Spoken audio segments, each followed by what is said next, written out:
Hello everyone, my name is Walter Alvarez here in Scarborough Rouge Park. I'm running to be your next counselor. My story is very simple. I came to this great nation of ours as a refugee. I was homeless, and when I was homeless, hungry and thirsty, this community lifted me up to what I am today. I am a doctoral candidate, MBA top of my class, 10 years of federal service experience, and I'm running because I want to give back. That's essentially what I'm doing. Thank you. And you ran in 2022, right? I did. Yeah, I did. And it was fun. It was a newcomer. It was first or second time running for me at the time, so it was a learning experience, and but it was fun. And at the same time, you were studying for your doctorate, right? Yes, so I'm getting a PhD in social sciences, which I'm estimated to graduate next year. And essentially what I'm studying is health equity, because one of my major missions in life is to protect our national health care and stop it from being privatized. But that relates to my PhD. So that's essentially what I'm doing in that department. So I read your campaign. So out of all your promises and what are the three things that stand out for you the most? What do you want to do the most? What I want to do is, number one, give Scarborough Rouge Park the representation that they deserve. They've been without a counselor for too many months, and there is still 2 more months without a counselor.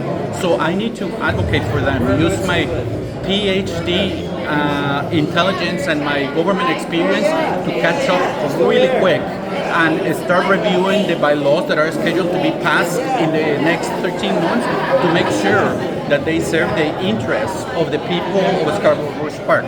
That's number one. Number two, in terms of housing, people are complaining about housing.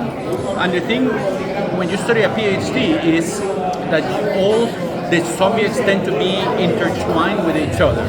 So essentially, in terms of housing, we need to support public housing and projects such as the one on 25 Sewell's Road, and we need to do a study, that's number three, on density expansion, because we want to do it responsibly. We want to expand, but it has to be coupled with the proper infrastructure, because if we just grow for the sake of growing, it might not be good for the community, because the resources are already outstretched. So we need to do better than that. We need to study how we can do density, what level is acceptable, without interfering with the lifestyle of the current residents. That's right. That was 2 points. Three? Yeah. And number three, I want to advocate for. There's been a lot of rumors about racism in the Toronto school district boards, and essentially,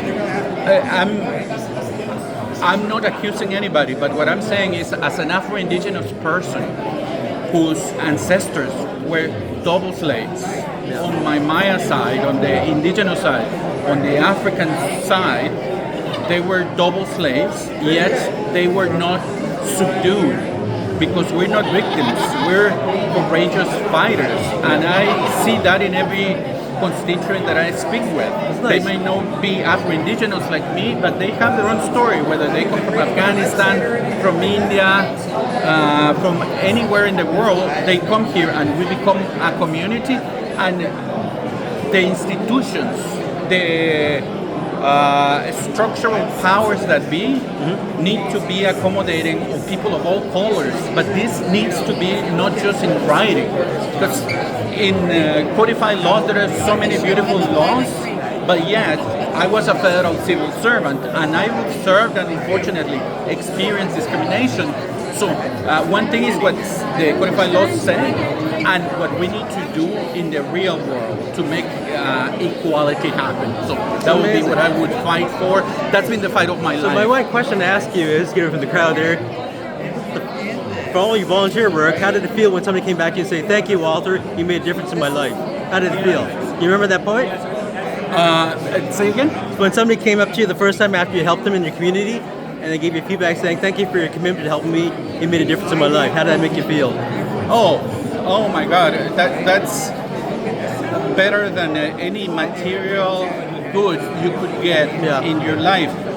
There was the case of this 17-year-old kid who volunteered in one of my campaigns, and he was so excited, and in himself, I saw me at a younger age, and this is a feeling that only the people that do it for the right reasons can understand, because it is very easy to talk beautiful things and then go to council and then give yourself a salary increase without consulting with the people you are getting the sacred duty to represent and protect.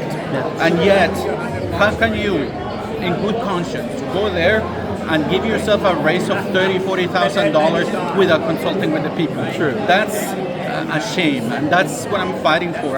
We need more transparency, and we need to sacrifice. When we ask for people to sacrifice, it should start with us, with the council. So no more salary increases behind people's backs. Great. Thank you so much, Walter, for your time. Really. And good luck.